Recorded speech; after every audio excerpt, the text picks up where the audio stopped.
Welcome back, everyone. I trust you enjoyed lunch and a little side conversations. So we're going to get on with the program. In the next session, we're going to have three speakers going to help us explore the spectrum from predictions to some causal questions in the context of complex dynamic environment. The first speaker is going to be Ed George from the University of Pennsylvania, Wharton, fellow statistician. Let's welcome George. Ed.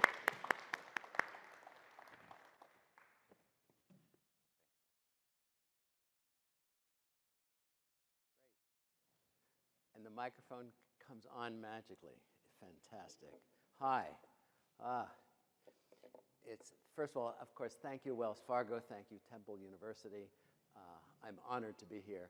And it turns out the cast of speakers, I'm honored to be among them. These are old friends, and they are just terrific. You probably can tell we love being with each other. It's terrific. Anyhow, the other thing to say about this is, oh my gosh, it's a live conference. It's so good to be, thank goodness, absolutely. And for all of you at home, we wish you could be here, and you will one day. But we kind of took this for granted, but when it was easy to have, but now that having it and being in person is just fantastic. Okay, but let me get on with my talk. I'm talking essentially about regression analysis, right? And regression analysis, it's the workhorse of statistics, probably the statistical workhorse for finance. First thing you learn about is multiple linear regression, that linear model, whatever. Well, regression has really come a long way recently, and especially the role it's playing in machine learning. And so I'm going to be telling you about a kind of a fancy machine learning method, or something that's probably widely regarded as one of the most powerful Bayesian machine learning methods, and it's really just a regression. I'm going to tell you all about it. One thing to start off with, perhaps, is this is not such a good title for my talk. I was looking at it because there's three parts to my talk. Part one, I'm going to talk about what is BART. BART is that machine learning method that I'm telling you about. It's a very flexible, amazing kind of regression method. And then I'm going to tell you about MBART. MBART is a little recent thing that we have done to all of a sudden make it adapt to situations where we know that there's a monotone relationship between, remember regression, you have one y and a bunch of x's. Well, if you have monotonicity and you want to estimate things like a dose response curve, for example, but I imagine monotonicity could come up in many other situations. But also, that's part two, is MBART.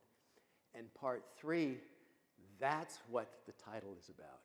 It's multidimensional monotone discovery. It's how to use MBART in this unbelievably cool way. And you'll see some really, really nice demonstrations of how this actually works. So let's go right to the beginning. So this is the first slide, and what am I showing you here is, I want to point to this, but I want you guys to be able to see too. So I'm talking about the very top line. That's the regression setup. And notice that we have the y, that's the dependent variable, and then there's a lot of x's. Even though I'm denoting it with just one x, but there's p different x's. That's what makes this a hard problem. Okay, if I'm doing a multiple regression, we know how to do that, but if I want to be really flexible and I want to find structure, it's much harder than you think to be able to do that. And I'm only going to suppose that y is some unknown function of x plus some noise. And we can do all of this with pretty general noise distributions, although I'll be using pretty much a normal distribution going through. So you've kind of seen this before, okay? And in fact, Jun Liu, when he was talking earlier, was talking about the measurement error model, and he had this as the second part. But this is even just part of his thing. Now here is one of the things that's going on kind of in these general methods. And I think, John, you were alluding to this. Sometimes what we do is we'll represent f by some expansion, some sum of different pieces that put it all together. Sometimes we refer to these as sort of basis elements. And what I'm going to do, what BART does, and generally Bayesian ensemble ideas, is they'll represent f as the sum of a whole bunch of small functions which have a small impact, and those functions themselves are going to be driven, right, by some distribution on the parameter values of each one of them. Okay, so this is what's now driving this of what's going on. And when we first put this together, we put this together actually in about 2005 or 6, and you'll see what was critical to make this whole thing work, and it's going to be a machine that we're going to use. The machine is going to be that we're going to actually say, this is the representation of f, then I'm going to observe my data y, and then I'm going to actually get the probability distribution, right, of theta given y. So I'm going to use posterior inference to talk about, what the function, and you'll see manifestations of this as we go along. But the key calibration to making this work is to notice that you want to make sure that the variation that this prior distribution causes on the variation of f is commensurate with the variation of the actual data you have. So we can kind of cheat. Those of you who actually think about this Bayesian point of view is you're actually supposed to have your probability distribution which of describing your uncertainty about the world, and you're not supposed to look at the data before you do that. But here, we're friends, we look at the data, we measure the variance of y, and then we just pick characteristics of this to make it compatible with that. And once you do that right, the whole thing takes off like crazy. So this was kind of a top level, but this is what's kind of making this work, and it was really stunning when we figured out how it did. So moving a little faster, what I want to do is show you, notice down here I said each G is a regression tree in BART. So first let me tell you about a regression tree, and this is probably the simplest regression tree model. This is, okay, and this whole thing is called a regression tree. Notice y is equal to that function plus noise there. Okay. And there's the tree here, right? You take an, basically, how does this work? This is going to assign some value to each x. So you take an x, and then you look at, is its fifth coordinate less than or greater than c? Is its second coordinate less than that? And then according to that, you're going to assign either, y can be either -2, 5, or 7. What a simple function. It's just a step function. But it's a simple thing. It's quite rich. This is the famous CART model, okay? And people used to fit this using greedy algorithms, okay? But we decided, we wanted to be Bayesian, and what does a Bayesian do? You put a probability distribution on your unknowns, a probability distribution on the tree and the bottom node parameters, okay? And then you turn the Bayesian crank, and you can draw inference and find out, given the data, what's the best T and M to choose, okay? So it kind of works backwards. And here's what we did. This is now going way back, okay? This is a 1998 paper of ours. But basically, we're putting a probability distribution on M and T. One would do it in this kind of way to be consistent with probability rules. But here, we just put normal distributions on the bottom known parameters. And then we actually use a stochastic process to get a distribution on T. It's real simple. Basically, it's like the computer's flipping a coin. And if it comes up heads, you continue growing the tree. If it comes up tails, you stop. And of course, you can change the coin probabilities to get different shapes of trees as you like. But what's really nice is this is just the way to do that problem in a Bayesian way. And it turns out that with this structure, you can get a nice closed form to be able to sort of carry out some of the Markov chain Monte Carlo stuff to make it work. Okay. Here now we're moving. Okay, this was several years later. We moved on to BART, and here you're first seeing what BART is. So remember I said y was equal to the sum of these regression trees plus some noise. So you can see here I've got a regression tree right at the bottom. Okay. So each T and M identifies a single tree, and now the expectation of y given x, right, when you do all said and done, what you're going to do is you're going to have each of these things is a constant. Remember, the G just gives you one constant. So this is going to be the sum of m different constants. What a kind of a simple model. Amazing. You will see how powerful it is. But actually, this is, sometimes we have the number of trees is much larger than the sample size. So maybe I will have 200 observations, but I'll have 200 trees. And we've got all those parameters. So this is like a way too rich structure, okay?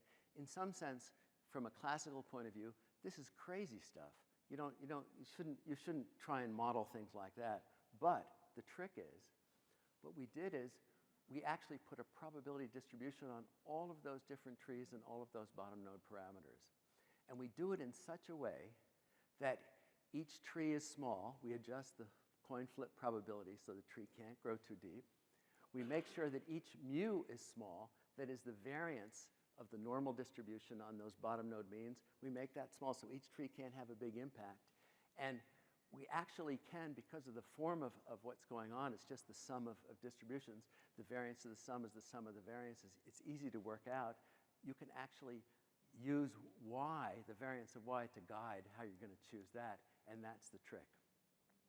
Well, this fits in with something in machine learning called in boosting, where you want to be the sum of these things called weak learners, right? The magic of this process called boosting is it takes procedures that really could have a huge impact, and it forces them to only have a little impact. Each thing, and it enables you to model fine structure when you're doing things. That's kind of the trick here. Okay, sometimes my colleague Rob McCulloch described it as, imagine I was modeling a function with clay. I wouldn't take huge swaths of clay down. I would take little bits of clay so I could model fine structure. Well, here we're getting the model to do that. And just to show you, I like to say this is the theory part of my talk, okay?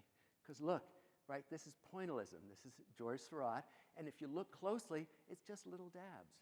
But when they're all put together, you can really model the fine structure. But in fact, it's discrete. And that's what's happening with BART. It's magic, okay, the way it works. And to perhaps convince you, well, I'm not going to have enough time to go through. There's an algorithm that does backfitting, and it's very cool that you sort of, you have to calculate this posterior in some way. And it turns out you can do iteratively each piece, holding the rest of the pieces constant. It's very nice the way it works. Also, what's very nice in it is that when we're constructing this thing, okay, we're having the Markov chain Monte Carlo method actually, right, you do a proposal distribution, and then maybe you accept it for those of you who are familiar with this Bayesian aspect. But what we're doing is we're hunting through tree space to try and find good things. And whenever this finally hits something, just by randomness, hits a good tree, aha, and then it sticks it in and goes like that. So that's kind of how just the algorithm is working. We're running through. And as we run this thing, what's really kind of cool, right, is that as this thing runs, we can watch, and we can see that some trees grow deep and some get loose. It's almost like a little worm going through everything, this sum of tree things, and it's very dynamic, okay? So contrary to a lot of other things that people use, is here, I'll show you again, right here, these things, these are basis elements, and it's a dynamic basis. They're not changing. A lot of other competing methods, they have to sort of fix the depth. But this one has just a real ability to adapt to what's going on. In any case, right, this is now the sum of the model up here, and I didn't really go through this algorithm, and I won't, but there's that. By the way, as you're running this, every time what you're doing is you're getting an estimate of the function. And you can also, by the way, you can get an estimate of, you can get a prediction if you want to. You could just add some noise to that, and that would be your best prediction. This is estimating the mean of y given x, whatever. And not only that, because you're getting many draws from this posterior, you just sort of take you can get 95% credibility intervals. So you can get a sense of what your uncertainty is, and I'll show you an example of that in a moment. Oops. I'm not going to go through this, but this is just to show you, this knocked our socks off when we first did it. We ran this on 42 different data sets, real data sets, okay, of varying sizes. And we just did a comparison. That's the details there. But we compared BART, what I've shown you, with boosting, random forests, and the lasso. And these are just box plots of relative performance. You can see that these top two are BART, and so it's in the same league as these, if not a little bit better. The top one is called BART default. This is out-of-the-box BART. This means it's preset. All you have to do is just write down the line. If you want to fiddle with it and you want to tune and even do better using cross-validation, you can use this, and this will help you use the data to pick parameters. Junlu showed us this sort of brilliant way of doing cross-validation stuff in there. I wonder if you could even do that here, but BART works even better at that. That's just to show you that BART, listen, it's amazing. And people are loving it. BART has really taken off. I think the paper now has about 1,400 citations, but everyone's just working on it and it's flourishing. I'll say something at the end a little bit about that. Here on the left, this is just a little simulated one-dimensional sample. So here's BART. Here's just ordinary BART. This is monotone BART. And I know it's very exciting, but we have to wait a minute to get to that. But here, this is what you should notice in these slides is that notice in the middle, to the left, I don't have many points. To the right, I have a lot of points. And this is simulated just from the function y = x cubed. That's all that's happening. We added noise to y = x cubed, and then we just saw how well this is sort of a proof of concept idea. And when you do it, you can see that the blue line here is the BART fit, so it's doing okay. And these things around it, the cloudy parts, that's the credible interval. So that's where we're pretty sure the truth is. And indeed, it actually misses at one point, but those credibility intervals are not perfect. What's kind of nice is when you get more data, it automatically tightens up, which is exactly what you want it to do. Okay? And it's the Bayesian machinery just automatically doing all of this for you. On this side, this is monotone BART. This is where I can actually tell BART, I've got a monotone function, so please only look for monotone. And it does that. And when you do that, you'll see that you actually get tighter inference and a smoother curve, and that's nice. So let's see how that works. Okay. So this is now a more recent paper. Oh, and by the way, I believe that the slides and two of these papers, this paper and the BART paper, will be available for download. And there's a paper at the end by 3 other authors, which is a nice review of all that's happening in BART that I'll tell you about, but that's also available for you guys to download if you're interested. In any case, we just really wanted to say, okay, is there a way to do this monotone constrained version of BART, okay? If I really believe that when I increase this in this dimension, that y is going to have to increase, is there a way to sort of do that? And it turns out it's just perfect setup for this. Because here's an obvious fact, if you think about it for a second. The sum of monotone functions, monotone function means it just goes up, let's say, or only goes up or only goes down. If I take all functions that are going up and I add them together, I get a function that's going up. So that means that I can actually make the whole BART thing monotone if I just make each single tree monotone. And it turns out that's not so hard to do. Let me show you. Remember I showed you just the little simple cart model? Well, here's a simple tree, okay?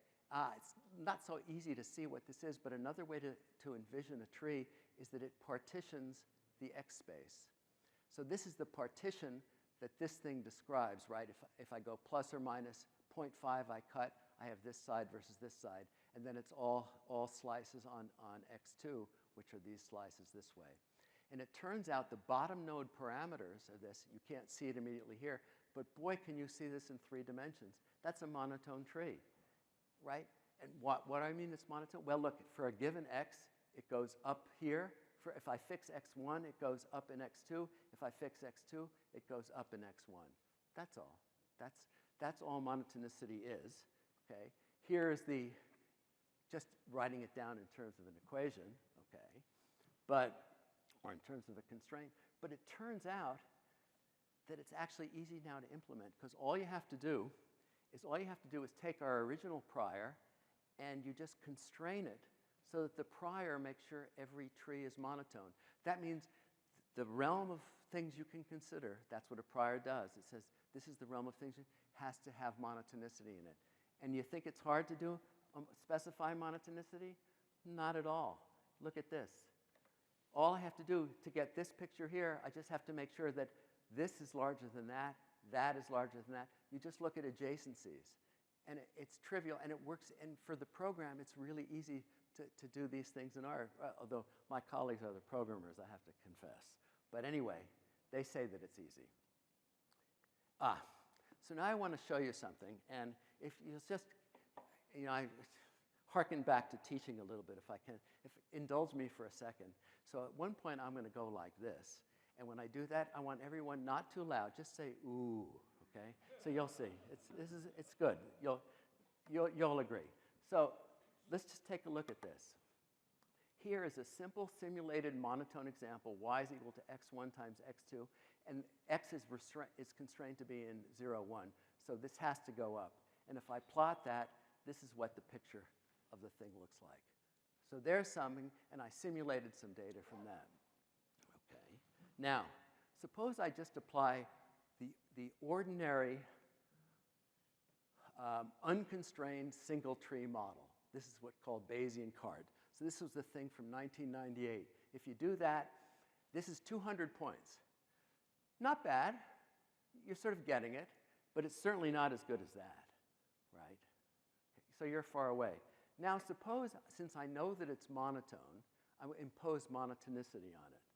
So then I do that. One more. And you can see that it's a little bit better. Now, suppose I forget monotonicity and I just do the original BART. Pretty good. But now suppose I do monotone BART. I know, it's amazing, isn't it? Thank you. Anyway, so there's just to see that. I'll show you one more example, and then I want to move on to the monotonicity discover, which will there's to be some very cool things in there too. This is a 5-dimensional function.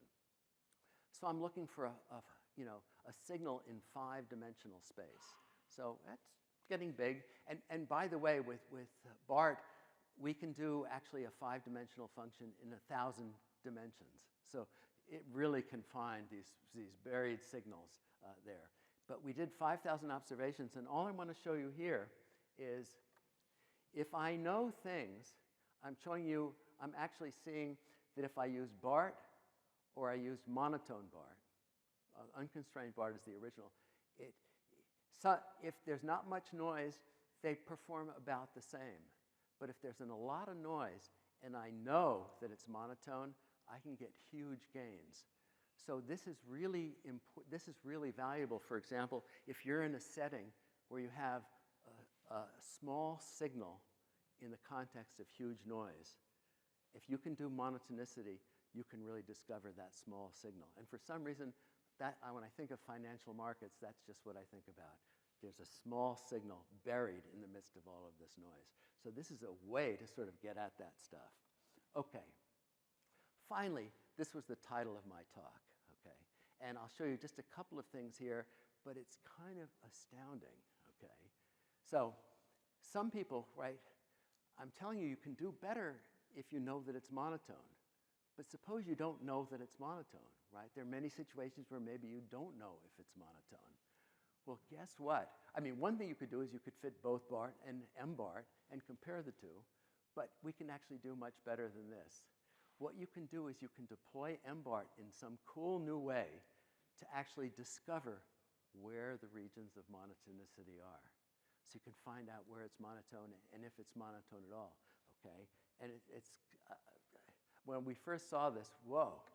And here is kind of the insight. So the insight for the monotone tree thing is just, hey, the sum of monotone things is monotone. Okay. Here's another simple insight, but it's remarkable how these things it's kind of obvious. I can take any function I want, and I can write that, well, as long as it's of bounded variation. If it goes crazy, then you have some problems at infinity, but forget about that. But you take any function generally, and you can write it as the sum of the part that's been going up and the part that's been going down. It's just a decomposition. This is, people learned about Taylor series and wavelets, whatever. This is an even simpler decomposition, just the sum of the up part and the sum of the down part, okay? So I've done that here, okay? And now, basically, to discover the monotone decomposition, what we're going to do is I'm going to write f as a two-dimensional function. So I'm treating this now as two-dimensional, okay? And what I'll do, this is the trick that makes it work, okay? That I've got my data. Let's say I had one y and one x. The way I would do this, what I'm going to do is I'm going to duplicate the x column, so I have two columns, both with the identical x. But I'm going to run BART, where I constrain the function in the first variable to be monotone up, and I constrain the function in the second variable to be monotone down. And what happens is kind of astounding. It all of a sudden, it's as if it projects the up part on one side and it projects the down part on another side. And even though you're in two dimensions, you really have a one-dimensional function which is being projected in the two ways on the things. And I'll show you some pictures. So here we've done the monotone, the decomposition into the two things. Notice I'm just simulating the thing that you saw before, okay, where here is just using the red is BART. I think, let's see, can I see it here?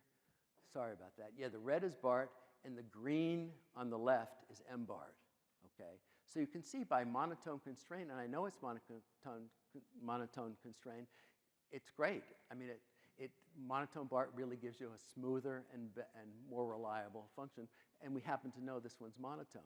On the right, what I did was I duplicated it, and I did the up part, which is let's see, the up part is the blue, then the down part is the red, and then I added them together to get the green thing, which is maybe the sum of those two parts. It's not exactly the same as BART, but it does pretty well. But here you can see that it's decomposed it, and there, I know where things are going up and whatever. This is kind of as expected. It's nice. One can think about testing things, but look what happens with this function. Now, suppose I fit BART to this parabola, y equals x squared plus epsilon. BART does a pretty good job. It just covers it, right? But the green line, MBART, it's a disaster, because I'm asking MBART to be only monotone up, and so the whole left side of it is just completely fouled up. It won't work, okay?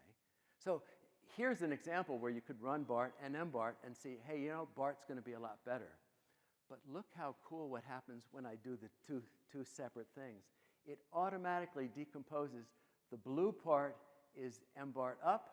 The red part is MBART down. It shows you exactly where it's increasing and where it's decreasing, okay?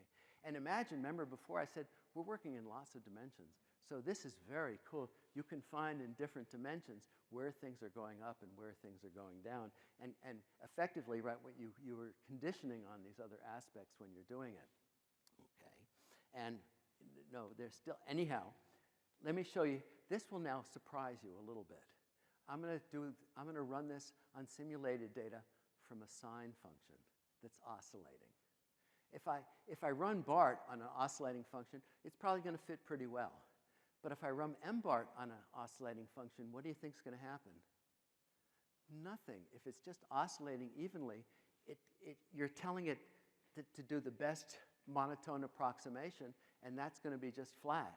But if I separate it into two pieces, it'll pick up exactly the up parts and exactly the down parts. Here it is. And it's a little surprising. When I first saw that, I thought, oh no, there must be a mistake. But this is in fact the up part, and it's unique up to a constant. So here's the part of the sine function that's going up. Here's the part of the sine function that's going down. Okay. So I see I'm just about out of time, but we're going to be fine. I do have an example just for thinking about this. So I'm looking at house price data, and I've got square footage. I've also got what neighborhood are you in, and it's real data. And also, was the house made out of brick or not? Okay. So you might try all of these, and you could run a regression. It kind of looks like everything is positive. This is just the output from an ordinary regression. I will show you here is now if I just do the regression of price against size, okay, it looks like it's kind of monotone up. And in fact, if I do the breakdown, it looks like, hey, this is, MBART's telling me that this really is it's probably fine to be monotone just in this simple regression, okay? And in fact, they seem to be better than BART, okay? Here now I can go to, and it becomes challenging to actually learn things in higher dimensions and to do graphics. But here what I've done is we separated, and there's no time you'll be able to look at these slides at home, but these are separated into the 6 categories of brick versus no brick, neighborhood 1, neighborhood 2, neighborhood 3. And they're going. And ordinary BART, things look better with MBART. And if I do BART with the monotone discovery BART, even better. And what happens is, when I separate that last part, this is the part that's going up, and the rest of it is all flat. So what we did is we discovered that there really is, by actually looking at, without making assumptions, we discovered that there's really nothing monotone down here of what's going on. So that gives you the sense. And here is my final, and I just want to make 2 concluding remarks. So as I said, this BART thing is going crazy, and it's terrific. And I've noticed here, I've got another paper, so I put a paper online for if you wanted to download it. You can see all the things that are happening now with BART, which it's fantastic. And these 3 authors are terrific. Jennifer Hill has actually she's used BART in a causal setting, okay, and shown how, because I've got a regression, and I can have my treatment just as one of the variables. And there's a lot more sophisticated things you can do there. Linero, and so she's at NYU, Linero and Murray, who are both at University of Texas at Austin, terrific. What Linero did was add a prior to do more careful variable selection. So when I actually put the prior on that tree function, I begin to learn what to do. And it turns out it's very powerful in very high dimensions to find low dimensional structure in a high dimensional setting. And Murray has sort of shown how you can take BART to these multinomial choice models, all kinds of things. So, and you'll see, and there must be, 60 papers that they've referenced, and all kinds of innovations having to do with BART. It's just all over the place. And so this is the Bayesian machine learning counterpart to things like random forests or gradient boosting, other methods that perhaps you've seen of. So this is another one, and I went a little over. Thank you very much for your attention. My pleasure.